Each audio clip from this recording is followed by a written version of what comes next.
everybody, welcome back to my channel. Today we're going to be talking all about how I stay organized in college as a health professions major with a pre-PT track. So we got a lot of work and a lot of stuff to stay organized with. But if you're new here, my name is Aurora. I go to Temple University and I like to film college videos and lifestyle vlogs. So if you're interested in that kind of content, then make sure that you subscribe. But if you're interested on how I stay organized with a really super busy schedule in college, then just keep on watching. This is not what we should be.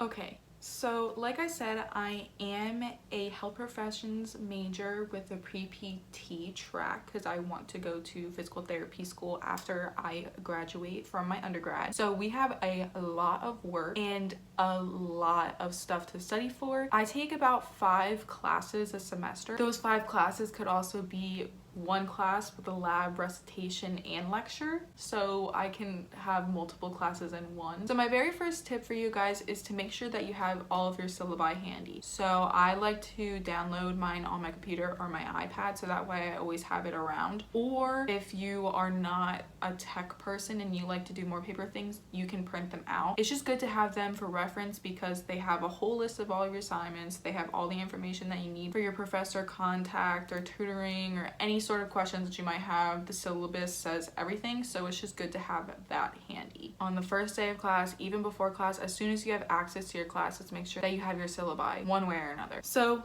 if you are like me and you take a lot of notes and you have a lot of pieces of paper and a lot of things to keep track of, the best investment that you can make is an iPad. I know the iPad is expensive, but the good thing about it is that your student loans does actually cover technology costs. And Apple gives out a student deal every year. When I got my MacBook, I got my MacBook and a pair of Beats. When I got my iPad, I got my iPad and a pair of AirPods. It came together in a package deal, so that was super nice. And you get like a little bit of a discount. The best thing about the iPad is that the iPad has everything on here. It acts as your notebook and also your laptop, so it's just amazing. I just have the iPad Air because it was like middle of the way and it does everything I need to do. You also can buy the Apple Pencil, and this is actually how I take notes. This is just like an example from this semester. I have a notebook for every single one of my classes, and then I have a planner. Really, I just make a folder for the semester and I put everything in here. It just is super organized. You can keep all of your notes in here. I use GoodNotes for anybody that's wondering, and with GoodNotes or Notability, you can actually scan in papers and do your papers online, so that way if you don't have the ability to print or you don't have a printer nearby, you can just do everything online and upload it as a PDF. It's amazing. It's definitely a good investment. But if you're not into the tech and you're a very paper person, I completely get you because I was the same way. If you're not willing to make the transfer, it is definitely imperative that you have a notebook and a folder for each class.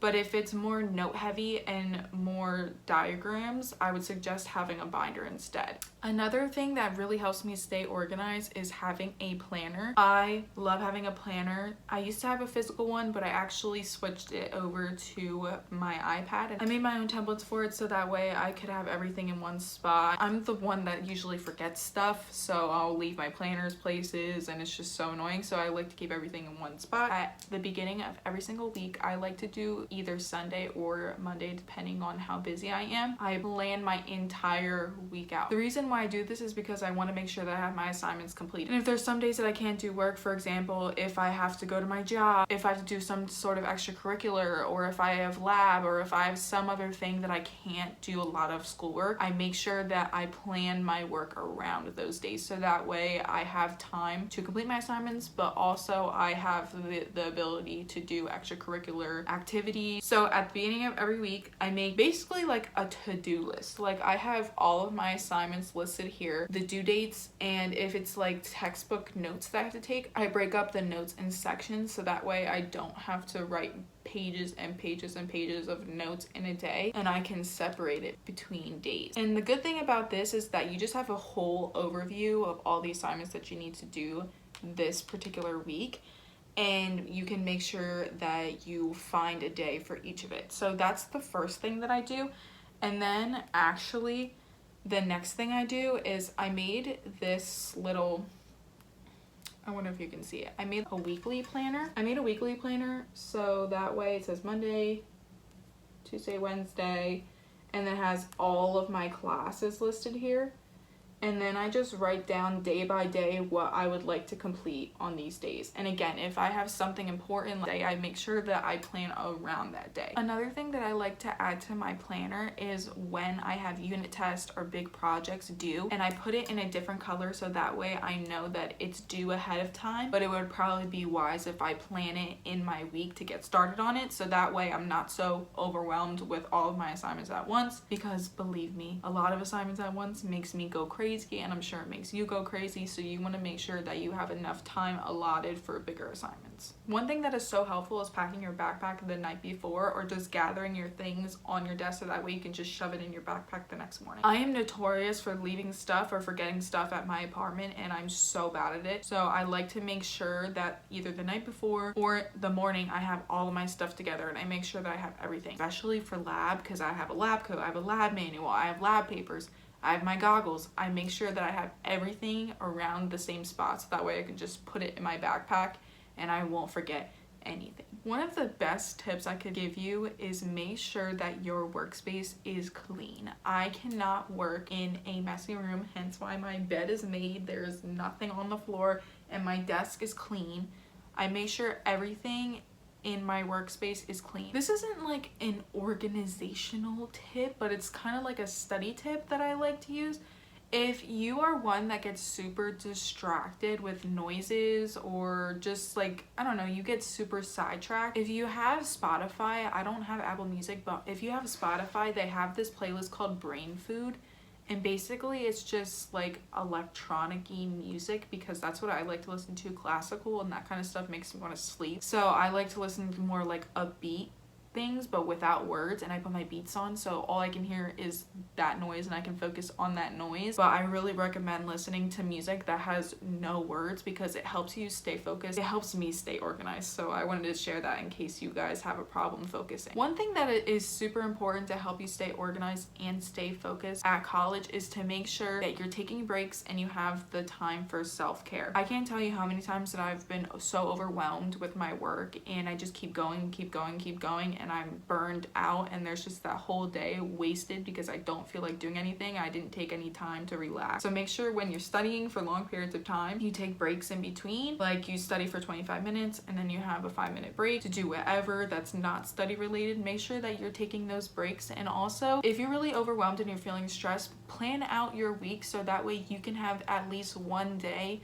where you don't have to do any work. That's why I like to make sure I plan accordingly. So Friday, Saturday, and Sunday, I hate doing work on the weekends, and I like to take that time for self-care and doing whatever I want to do.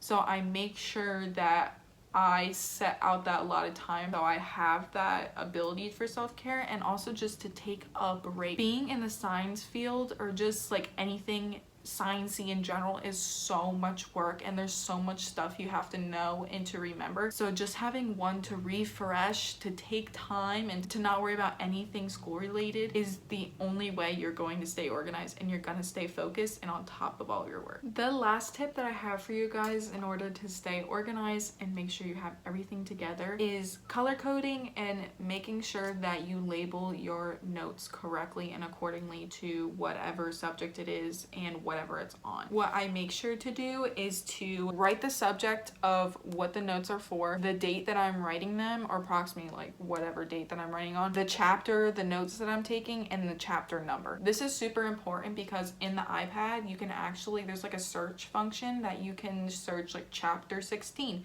and it will take you to whatever page has chapter 16. And I also, it's a little bit messed up because I erased it on accident, but I also have a little key up here, so when I'm studying I can highlight different things. I color coded so that way when I'm looking at it I'm like, oh, okay, I need to know this, and okay, this is going to be on the desk. So I really think that that's super helpful, and just by having these big headings and having the chapter number and the date that I took my notes on, I'm able to find my information faster and I can figure out which things I need to study and I can study appropriately. So those are all of the organization tips that I have for you and what I personally do to stay organized in college. If you like these kinds of videos, give this a thumbs up and comment down below any organizational tips that you have for college. And if you like these kinds of videos, make sure that you subscribe so that way you can always stay notified when the next video is going to come up. I want to thank you guys so much for your support, and thank you guys so much for watching, and I will see you in my next video. Bye!